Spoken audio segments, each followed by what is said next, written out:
Today we're going to be talking about land surveying, what it takes, and when to get one.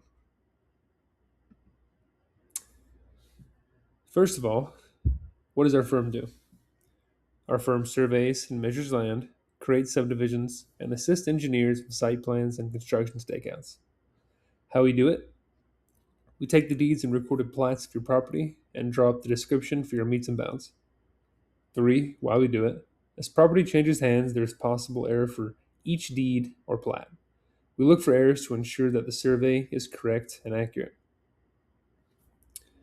Field findings versus deed descriptions. So, deeds, most properties have a deed description. This will have the bearings and distances of your property, along with the calls to your corners. Plats are a map of your property, most common if you live in a subdivision. Plats take the distances and calls from the deeds and the findings in the fields to make a map. Field research. Field findings can vary from the deed and the plat descriptions. This is what is in the ground, and it often takes precedence over the deed descriptions. Number 3, deed, age, and accuracy.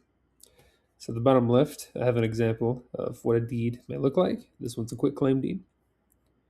So our first point, how old is the deed? Deed age plays a huge factor in surveying. The older the deed, the more potential for things to have changed over the years. Older deeds can often reference items that are no longer there. Number 2, what county is the deed in? Some counties have a different way of requesting documents, storing documents, etc.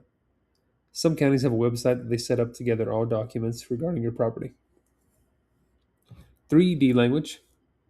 How your property is described is important. All deeds will have bearings or directions, but not all deeds will be in feet. Some of the older deeds will reference poles, chains, links. Knowing what the conversion is for these measurements is imperative to the surveyor. Number 4, the type of deed. Knowing the difference in what type of deed you have is helpful to the surveyor. Some examples are warranty deeds and quitclaim deeds. Some deeds simply refer to the plat that the property is located on. Industry equipment. Number 1, the GPS GNSS RTK Carlson units. Surveying over time has gotten a lot faster. Our firm utilizes GPS systems to locate property monuments, structures, and items related to the survey. These GPS systems come in a pair of base and rover. Our process is we set up the base in an open area, and we use the rover to connect to the satellites in space. The process helps us by using a known point to measure what we locate in the field. Number 2, field vehicles and equipment. Our field crew has a wide variety of tools they use to help survey your property. This includes, but not limited to, flagging, wood stakes, brush axes, shovels, etc.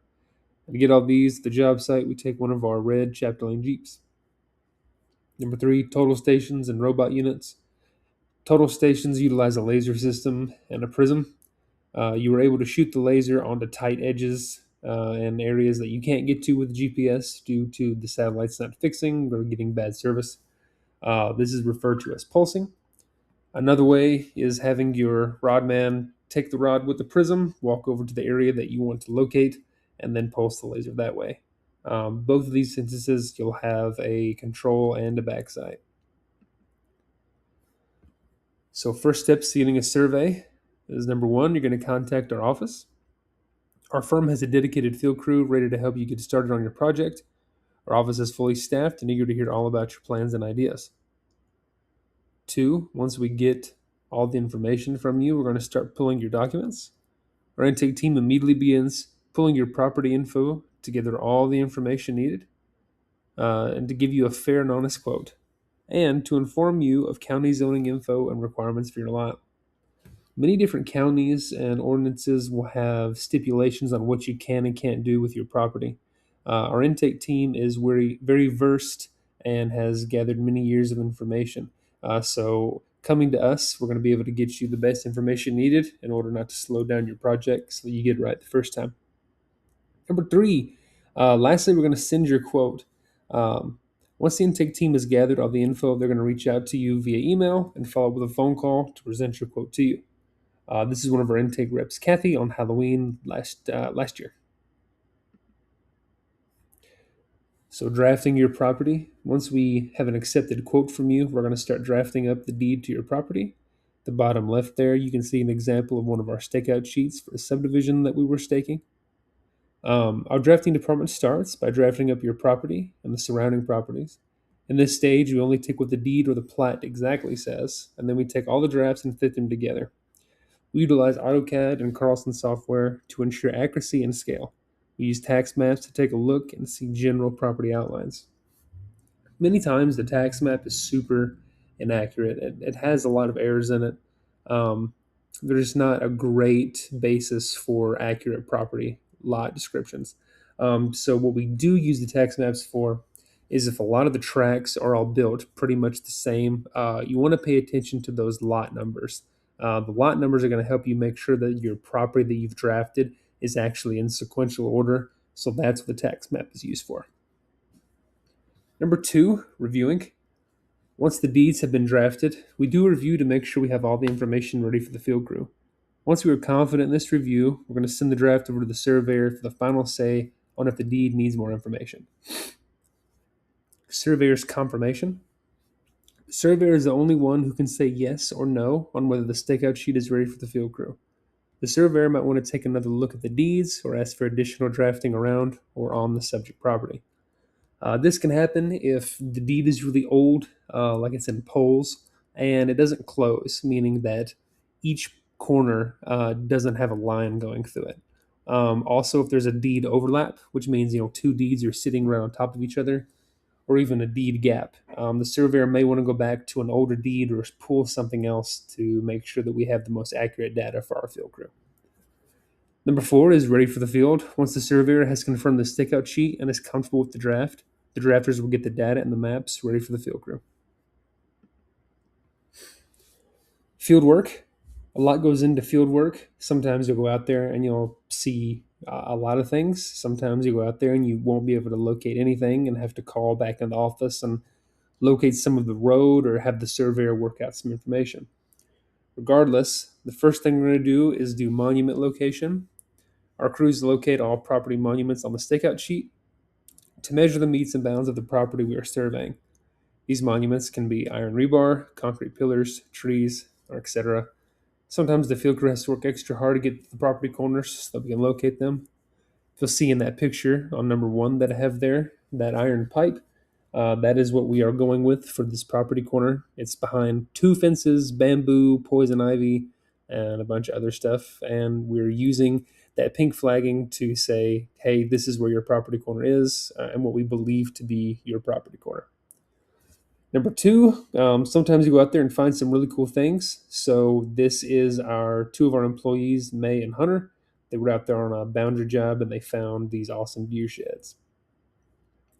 Number three is general location. Our crew will have to locate buildings, fences, T-posts, and at times have to do location on creek beds. In this instance, they were able to walk onto the ice to grab a centerline shot of that creek, which is really cool. If there's an old fence or a creek that follows the boundary of the property, uh, a lot of times we'll just go ahead and locate that because in older deeds, sometimes they reference just points along the creek or along an old wire fence. So to get the best information, we'll go ahead and take as many location shots as possible for our surveyors. So once we've got everything put together, we've got our quotes, we've got our drafting work done. The surveyor has said this looks great. All of our field work is done. We've done everything out in the field. You're going to get to your final products. So if you're contracted to do a boundary or subdivision, you're going to get a plat map of your property. These are paired with legal descriptions that is recordable in whatever county the job is based on. The surveyor stamp, each of these plats is going to have a surveyor stamp on it. That is to show the map is professionally designed and it meets all state and county regulations, has gone through planning and zoning, and everything has been approved. Property meets and bounds. By receiving a map, you know that you have the most updated information regarding your property, which, depending on certain circumstances, can also help you make a better offer on real estate value or things like that. A lot of times, the lenders, or when you're selling a property, they want to know if you have an updated survey. Many times, we'll get phone calls from lenders, realtors, title companies to perform work. If you can accurately have your survey done and give your information over to them, it can help you in the long run. That's it for this video. Thank you so much for watching.